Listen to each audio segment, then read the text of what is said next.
Muy buenas tardes a todos, bienvenidos a la sala de agregación de valor. Es un gusto para la Cámara de Productores de Leche tenerlos hoy aquí presentes. Vamos a continuar con nuestra agenda y para la siguiente charla vamos a tener a Diana Víquez Barrantes. Diana es investigadora y docente del Centro Nacional de Ciencia y Tecnología de Alimentos de la Universidad de Costa Rica.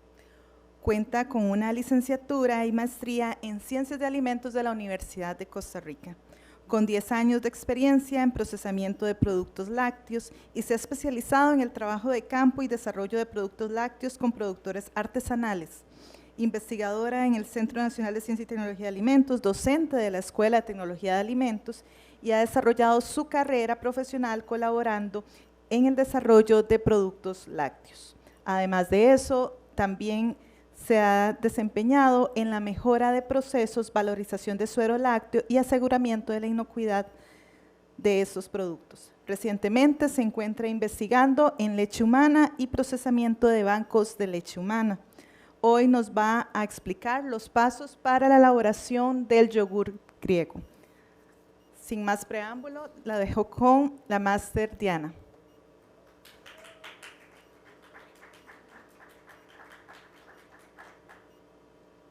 Buenas tardes. Bueno, yo vengo a hablarles un ratito sobre el procesamiento de yogur griego.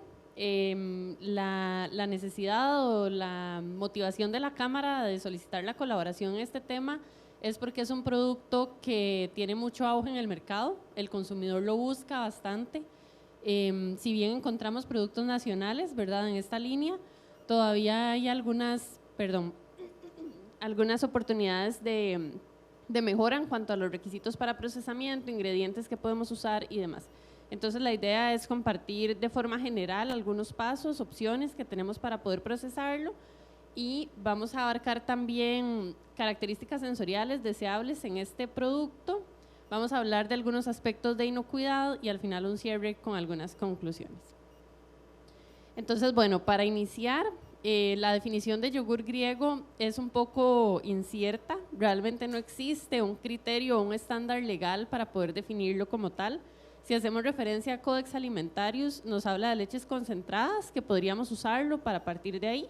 Esta definición nos dice que es una leche fermentada, cuya proteína ha sido aumentada antes o después de la fermentación a un mínimo del 5.6%.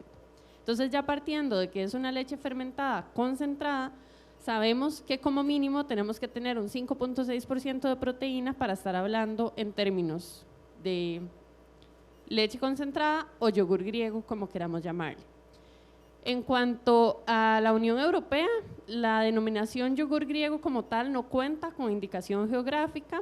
Sin embargo, bajo las reglas de la Unión Europea sí se cuenta con denominación de origen para el término yogur griego, siendo Grecia el país donde se tiene que procesar. De ahí que para los miembros de la Unión Europea sí se solicita que si el producto no es elaborado en Grecia, se use la palabra yogur tipo griego, en ese caso. Ahora vamos a hablar de algunas opciones para su procesamiento y este es un tema que es bastante importante cuando queremos elaborar yogur griego como tal. Esto es bueno, no es un diagrama de flujo, es como una serie de operaciones, ¿verdad?, las que tenemos que seguir para hacer el yogur griego. Sin embargo, vamos a ver en detalle las concentraciones que son las que nos convocan hoy, ¿verdad?, para poder llegar a este producto como tal. Tenemos una primera etapa de recibo de leche, que bueno, como en cualquier producto lácteo, vamos a necesitar controlar aspectos de calidad e inocuidad, pH, acidez, sólidos, grasa, proteína. Podemos hacer pruebas rápidas de antibióticos, por ejemplo, o algún recuento si tuviéramos métodos rápidos para poder analizarlo. De ahí podemos hacer etapas de concentraciones. Si se acuerdan de la definición, nos habla de que podemos concentrar antes o después de la fermentación. Entonces, tenemos aquí un asterisco porque esta concentración podría hacerse aquí o podría hacerse posterior a la fermentación donde está de nuevo señalado. Es una o la otra, ¿de acuerdo? No son las dos etapas las que requerimos. Hacemos un mezclado de ingredientes, si vamos a adicionar azúcar o si vamos a adicionar algún edulcorante, si vamos a adicionar sólidos lácteos, por ejemplo, esta sería la etapa donde los incorporamos. Posteriormente hacemos un tratamiento térmico y bueno, en el caso del yogurt es obligatorio hacer un tratamiento térmico, no solo por temas de inocuidad, ¿verdad? Hablando de la pasteurización de la leche, sino que para la elaboración del yogurt necesitamos una desconfiguración de la proteína que vamos a lograr a través del tratamiento térmico.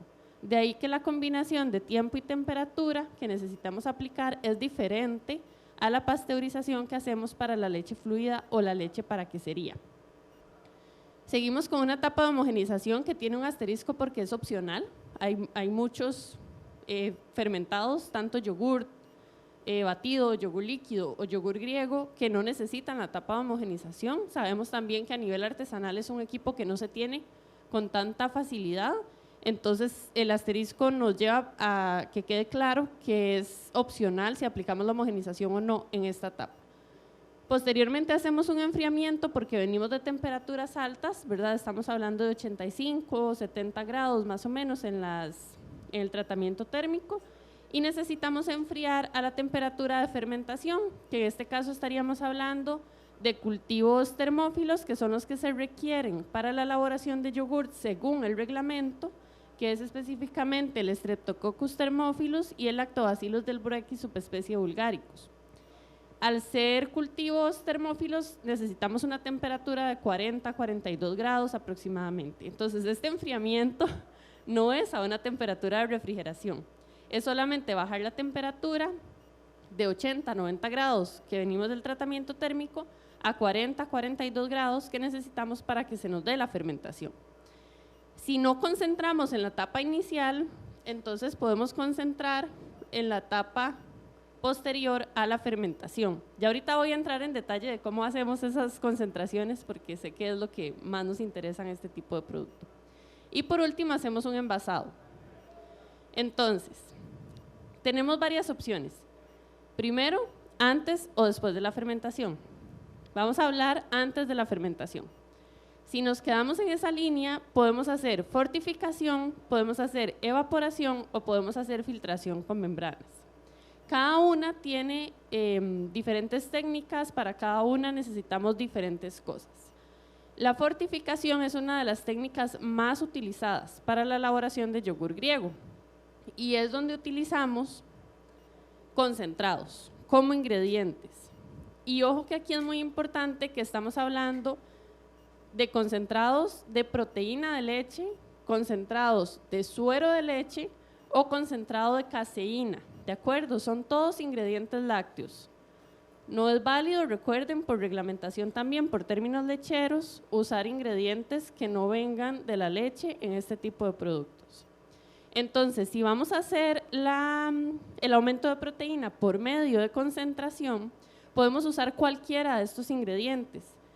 Aquí lo importante es que conozcamos cuál es la concentración de proteína que tiene, porque nos pueden vender en diferentes presentaciones. 75% proteína, 80% de proteína, 90% de proteína. Con base en eso, debemos formular para poder obtener en producto final una concentración de proteína mayor a 5.6%, que es lo que nos dice Codex Alimentarius para este tipo de leche. Vamos a ver un poco más adelante en la presentación algunos efectos que pueden haber de la incorporación de proteína de este tipo en las características sensoriales del producto. Después, si decidimos que la concentración la vamos a hacer por medio de evaporación, lo que haríamos es someter la leche a un proceso, a una operación de evaporación. Para eso necesitaríamos un evaporador en nuestra planta. Y con eso lo que hacemos es sacar agua del producto, de la matriz, de la leche, y concentrar los sólidos. Si optamos por la filtración con membranas, para esto necesitamos tener tecnologías de membranas. Y usualmente lo que se usa en este tipo de proceso es ultrafiltración tangencial. Necesitamos un equipo específico que tiene requisitos tecnológicos particulares y lo que va a hacer esa tecnología es darnos una mayor concentración de las proteínas de la leche en el concentrado que obtenemos, que sigue siendo fluido, sigue siendo un líquido, pero con la concentración de proteína aumentado. Y a partir de ahí continuamos formulando y continuamos el proceso. Si fermentamos después de la concentración, si concentramos después de la fermentación, tenemos otras opciones. El desuerado es lo que se conoce como yogur griego tradicional, que desde la época, hace muchos años que se produce en otros países, lo que se hace es que se coloca la leche fermentada, el yogur, en bolsas de tela o en sacos y se deja colgando en cuartos de refrigeración. Entonces, por gravedad, va a soltar el suero y se nos va a concentrar la proteína en el producto. En ese caso, no necesitamos incorporar concentrados de proteína. La leche en su matriz es capaz de alcanzar una concentración de proteína mayor al 5.6% si tenemos una combinación de tiempo y temperatura apropiado en ese desuerado. Otras opciones pueden ser la separación mecánica y la filtración con membranas, que ya les voy a enseñar un poquito sobre esto. Entonces, como les decía, el desuerado tradicional lo hacemos en bolsas de tela, tenemos un tiempo que puede ir de 6 a 18 horas. Sin embargo, la evidencia científica y lo que nosotros hemos observado en campo también lo que nos dice es que este tiempo va a ser dependiente de la temperatura a la que estemos concentrando. Es decir, si concentramos a temperatura ambiente o concentramos en cámara de refrigeración, el tiempo que necesitamos dejar la leche concentrando para obtener una concentración de proteína mayor al 5.6% va a variar. Y aquí no estamos hablando de 4 horas, 5 horas, estamos hablando que pueden ser de 12 a 16, 18 horas que va a requerir ese producto para poder alcanzar esa concentración. Después tenemos la separación mecánica, que sería con un sistema de centrífuga, que son sistemas continuos, donde usamos una temperatura de 30 a 40 grados para poder separar los sólidos de los líquidos. Entonces, en estas imágenes podemos ver algunos ejemplos de equipos, ¿verdad?, que son centrífugas, y en esta, por ejemplo, podemos ver que por acá se hace la alimentación del producto, que en este caso sería el yogur ya fermentado. Por aquí sale el líquido y por aquí tendríamos sólidos, que en este caso no es un sólido, ¿verdad?, es un yogur concentrado. Por medio de fuerza centrífuga, ella lo que hace es girar a altas velocidades, es que logramos hacer esa separación de la fase acuosa. En este diagrama de más abajo podemos ver una línea de proceso que, como pueden observar, es bien sencilla, ¿verdad? Tenemos una fermentación, un tanque de almacenamiento, una centrífuga que me saca el suero del yogur griego y el envasado. Entonces, en cuanto a pasos, parece sencillo, ¿verdad? Pero esto requiere una inversión en tecnología y en equipo que puede no ser tan sencillo dependiendo de la escala a la que estemos trabajando. De ahí que muchos de los productores artesanales prefieren hacer el desuerado tradicional y es completamente válido.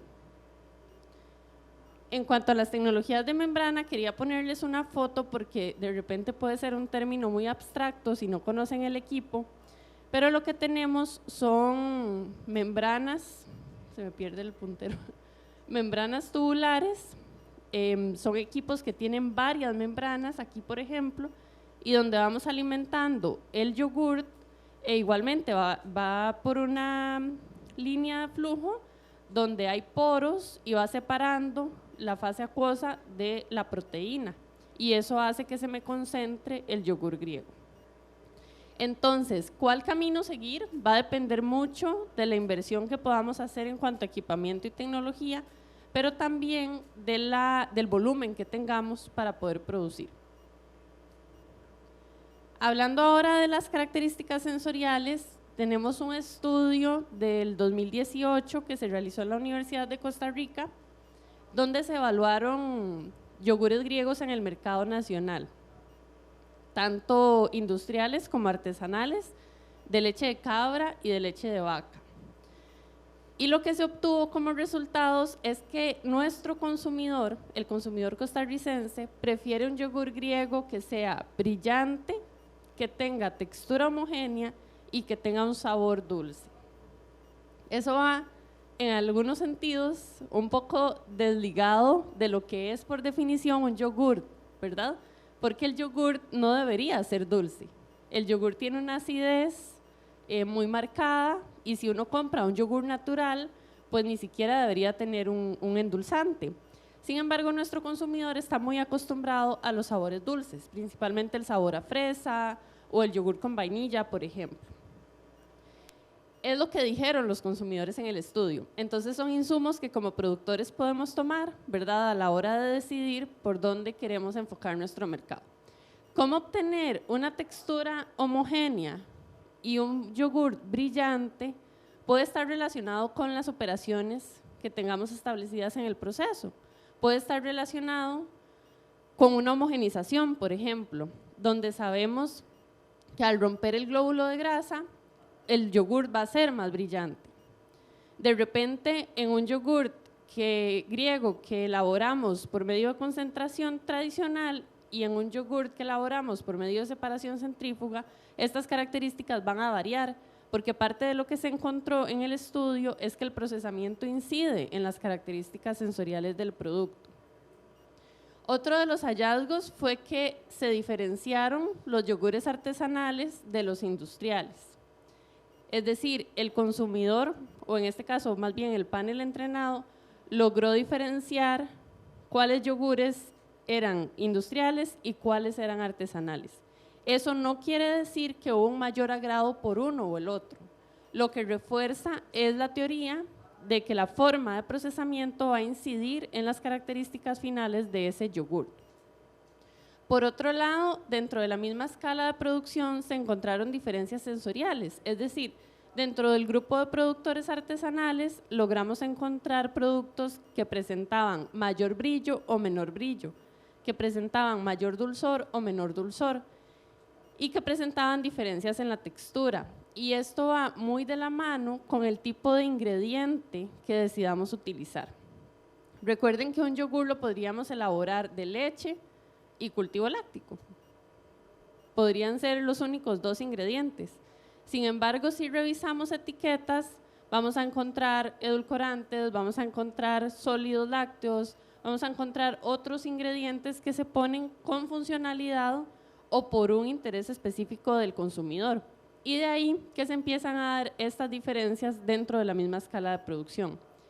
Con los yogures industriales, más bien sucedió que logramos ver una diferencia entre los que concentraban con separación centrífuga y los que concentraban por medio de tecnologías de membranas. Entonces, igualmente, a veces pensamos que la forma en la que elaboramos los productos no va a incidir en las características finales, pero sí hay un efecto sobre las características sensoriales que es importante que consideremos. Como conclusión, tenemos que el tipo de leche, la escala de producción y el método de concentración son posibles causas para las diferencias sensoriales. Aquí, por supuesto, los yogures de cabra se comportaron totalmente separados de los yogures de vaca, porque en este caso influye el sabor particular de la leche de cabra.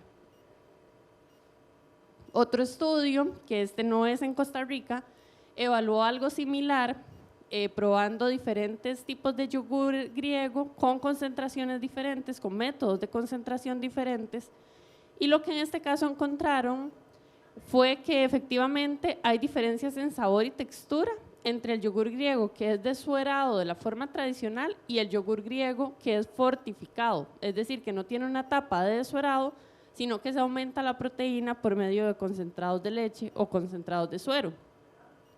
En este caso, el agrado general fue alto para ambos tipos de yogur. De nuevo les insisto, esto no quiere decir que una forma sea mejor o peor que la otra.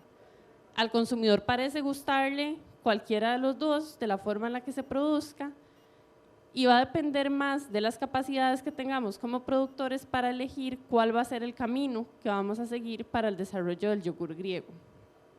Se hizo un mapeo preferencial externo que lo que busca es identificar las características sensoriales que el consumidor prefiere y en este caso encontraron un sabor dulce ácido moderado, un alto sabor a grasa, textura firme y densa. Y ahí de nuevo nos hace pensar la posibilidad de incorporar la grasa como uno de los ingredientes. A veces pensamos que el yogur griego tiene que ser descremado para ir un poco con las tendencias, ¿verdad?, de salud. La gente busca mucho el yogur griego por el alto contenido de proteína, pero de repente un 2% de grasa puede no ser malo para el consumidor, un poco también alineado con lo que hablaban las compañeras el día de ayer en las charlas sobre nutrición. Entonces, en este caso, los consumidores incluso hicieron referencia a que prefieren un alto sabor a grasa en este tipo de producto. Y por supuesto una textura firme y densa, que son características del yogur griego. El yogur griego no debería ser líquido, ¿verdad? Ni bebible, no es parte de sus características. Es un yogur más espeso, más denso, por el tipo de proceso y la concentración de proteína que tiene. Se identificó un sabor quemado, ellos lo describían como un sabor a carne cocida, y bueno, en este caso por supuesto que fue un sabor desagradable, pero se identificó en los 3 grupos, tanto en los fortificados como en los desuerados por otros métodos. Eso quiere decir que, no, perdón, me equivoqué, se identificó en los 3 grupos, estos son los 3 grupos del análisis sensorial, se identificó en los yogures fortificados, más bien. Eso quiere decir que al incorporar ingredientes como concentrados de proteína de leche o concentrado de proteína de suero, necesitamos hacer un buen balance, una buena selección de esos ingredientes para tener cuidado de que no se nos desvíen esas características sensoriales. Este tipo de estudios nos guía mucho en que existe una amplia variedad para poder trabajar el tema de yogur griego. El consumidor está abierto a consumirlo, le gusta, lo busca por temas de salud. Sin embargo, para poder procesarlo de forma correcta, tenemos que considerar cuál va a ser la forma de concentración para poder alcanzar el nivel mínimo de proteína que requiere.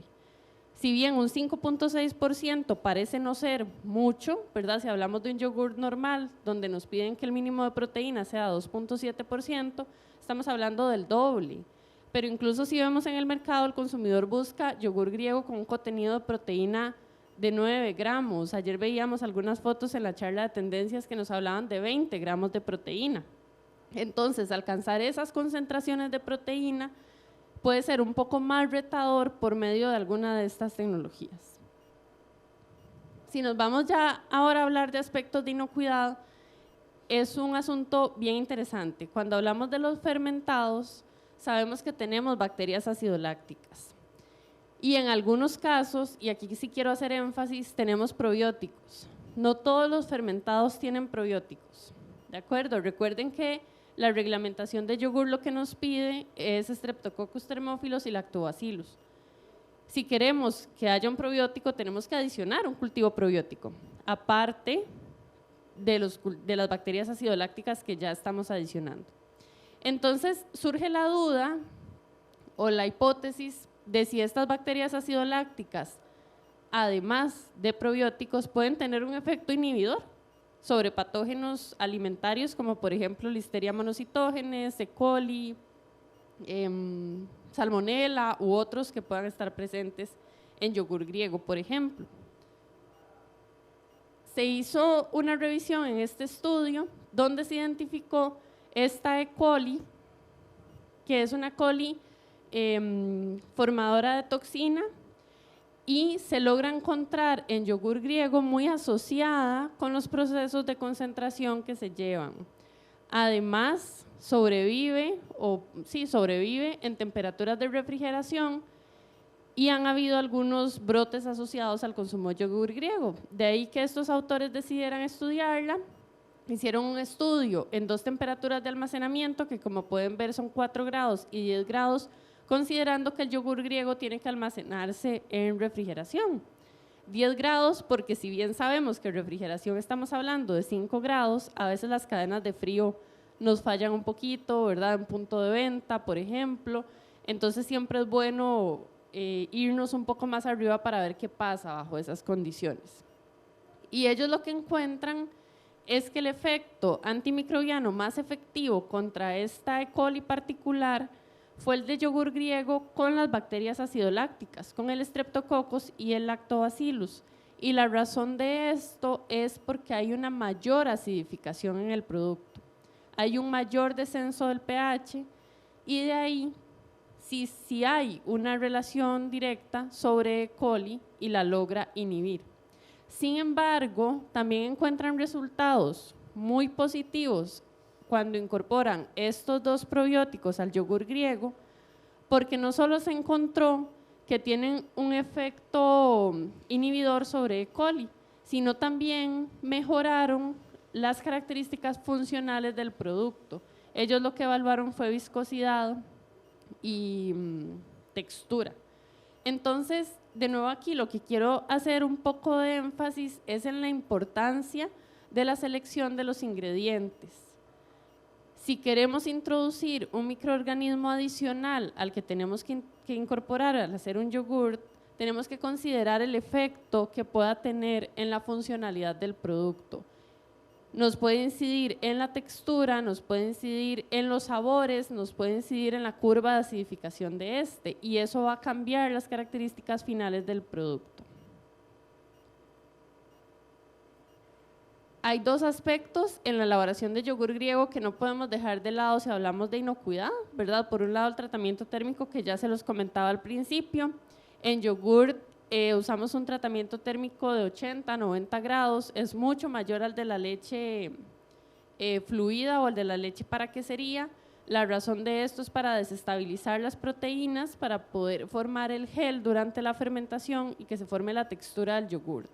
Entonces, está implícito el efecto en inocuidad, porque se sabe que en leche el patógeno de referencia es Coxiella burnetii, y 63 grados por 30 minutos es suficiente para Coxiella burnetii. Entonces, cuando tenemos un tratamiento térmico sobredimensionado, sabemos que por ahí estamos cubiertos.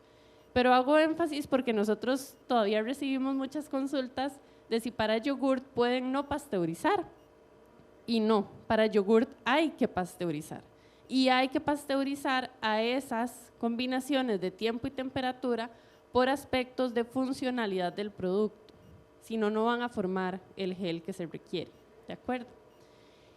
Y por último, el tema del enfriamiento, que también es un tema, ¿verdad?, cuando hacemos un yogur griego, porque no estamos manejando un producto líquido, tiene una textura más densa, donde el enfriamiento es más lento.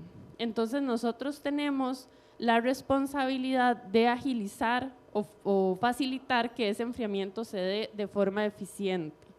Lo ideal sería alcanzar los 4 grados en no más de 6 horas. También nos pasa mucho que la concentración la hacemos a temperatura ambiente y pasamos a refrigeración y dejamos que se enfríe de forma natural. Tenemos que tratar de fomentar ese enfriamiento. Entonces, durante el envasado o teniendo cuartos de frío eficientes o cámaras de refrigeración eficientes, podemos asegurarnos que se estén alcanzando temperaturas seguras en el tiempo adecuado. Porque podemos tener todos los controles durante el proceso, que si ese enfriamiento no se da de forma correcta, puede ser el espacio apropiado para que los microorganismos proliferen. Si bien el yogur griego es un producto que tiene varias barreras de inocuidad, ¿verdad? Estamos hablando que tiene las bacterias acidolácticas, estamos hablando que pasteurizamos, estamos hablando básicamente el pH, dependiendo de a qué pH lleguemos, ¿verdad? Pero casi siempre lo manejamos por ahí de 4.5, que no es todavía tan ácido. Necesitamos controlar el enfriamiento y necesitamos que el almacenamiento y la distribución se mantengan en cadena de frío para asegurar la inocuidad del producto.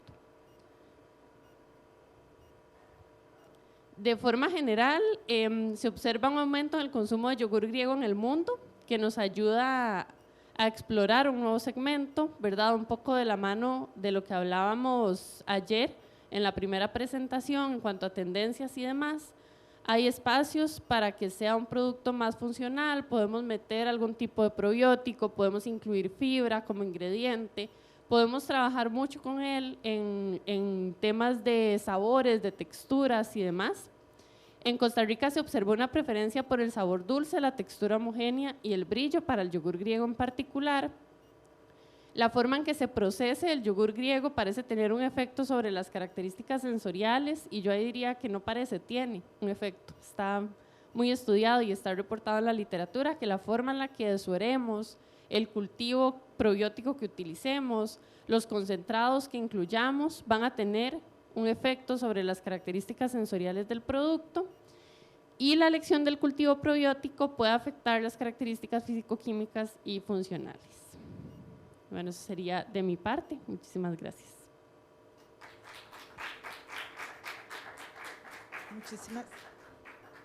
Muchísimas gracias a la máster Diana Víquez. Ahora vamos a abrir un espacio de preguntas. Sí.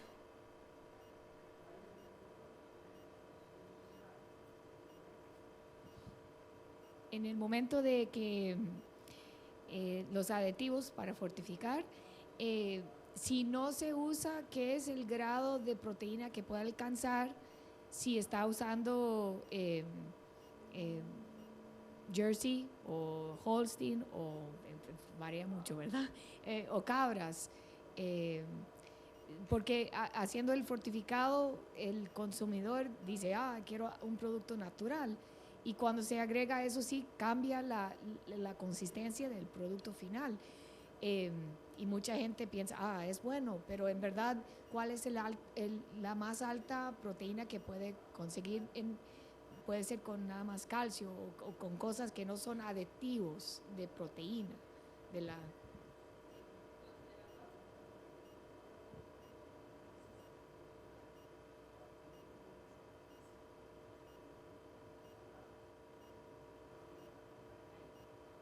¿Ahí? ¿Sí? ¿Y ahora sí? Ok. Considerando que no se van a usar concentrados de proteína, nosotros lo que hemos obtenido de productos en el mercado por desuerado natural es que se alcanza una concentración de 5%, 6% de proteína. Algunos productores lograron alcanzar más, de hecho tuvimos un productor que sí llega a los 9 gramos por 100 gramos, digamos al 9% de proteína, pero como les decía en la presentación, es dependiente del tiempo y de la temperatura en la que se haga esa concentración, incluso de la calidad de la tela que usemos para desuerar. Nosotros, de lo que reporta la literatura, es más eficiente una concentración en refrigeración y en un tiempo mayor a 16 horas. Hay que cuidar el colmatado o la saturación que pueda tener esa tela, ¿verdad? Porque ahí se va haciendo una capita de yogurt que va a evitar que el suero siga desuerando. Entonces uno incluso podría tener alguna frecuencia para raspar un poco la tela, acomodarla un poquito y facilitar eso desuerado. Pero es completamente dependiente del tiempo y la temperatura que usted use para desuerar. Pero sí se logra concentraciones altas, sin concentrado de proteína y sin tecnología como membranas o centrífugas. ¿Alguna otra pregunta?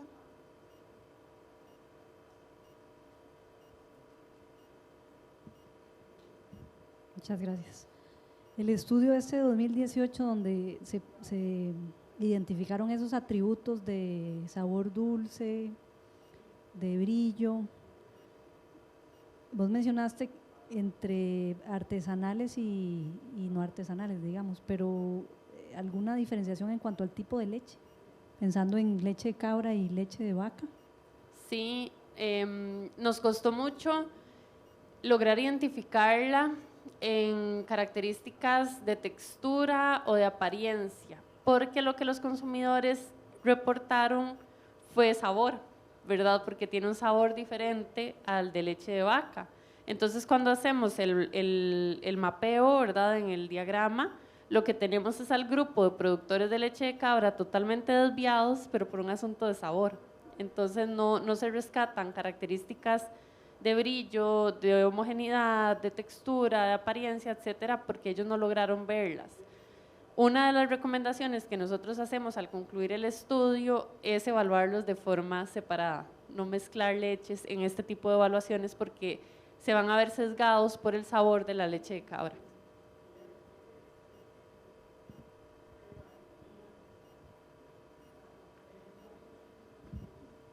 Diana, le voy a trasladar una pregunta de las compañeras nutricionistas ayer. El yogur griego es uno de los mayores ahorita productos para aumentar el consumo de proteína, pero hay una sustitución en la industria del azúcar por un aditivo que se llama alulosa. La alulosa, ¿hay una reacción que genere o que no hay una emulsión ahí que se haga con la grasa y la proteína porque genera una sensación residual muy fuerte? Y he probado otros productos con alulosa. ¿Ha revisado algo de eso? No, la verdad no tengo información al respecto. Nosotros de mercado, en el momento en el que se hizo ese estudio, que revisamos todos los yogures griegos que había disponibles, en ese momento no había ninguno con alulosa, porque bueno, es 2018 y creo que la alulosa ha tomado un poco más de importancia en los últimos años, aunque 2018 no es hace tanto, ¿verdad? Pero sí tienen azúcar o algún edulcorante, que de nuevo va muy desviado de lo que es un yogur griego, ¿verdad? Pero si vemos lo que nuestro consumidor prefiere, sí, exacto, un postrecito. Ahí podemos entrar en todo un debate, ¿verdad? Y da mucho para hablar entre lo que el consumidor nos dice que prefieren un yogur griego y lo que es el yogur griego como definición. Si usted lo está consumiendo por un asunto de salud, por ejemplo, debería buscar un perfil más limpio, un perfil más natural, con ese sabor fermentado fuerte, ¿verdad? Etcétera. Pero bueno, nuestro consumidor, creo que en lácteos en general, dejando por fuera quesos, está muy acostumbrado al dulzor, al sabor dulce, al sabor a fresa, al sabor a vainilla, ¿verdad? Chocolate.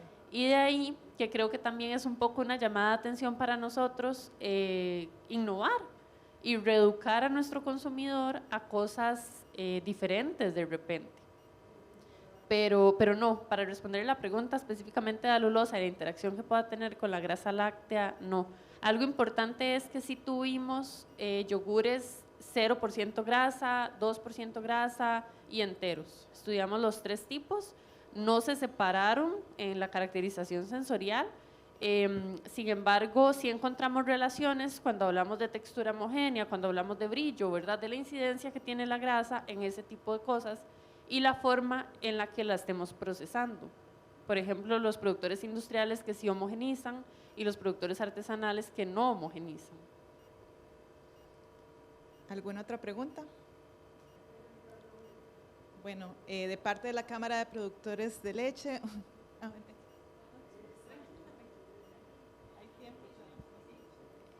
No, nada más que yo soy como proveedor y yo he visto que esa textura homogénea, en verdad, es muy, y yo pienso que es por el fortificación para llegar a eso que es más, hay más como un sentido de grano, no de grano, pero más, no es homogéneo. La mayoría yo he probado, yo compro uno de San Carlos que hace una señora original de Chile, una receta de Chile que ella dice, deja escurriendo por la noche, no agrega nada, no agrega dulce, nada, y es la cosa más rica que uno ha, pero todos que han en el mercado que dice fortificado, proteína máximo y todo, para mí no tiene textura homogénea, es muy como granulado, no granulado,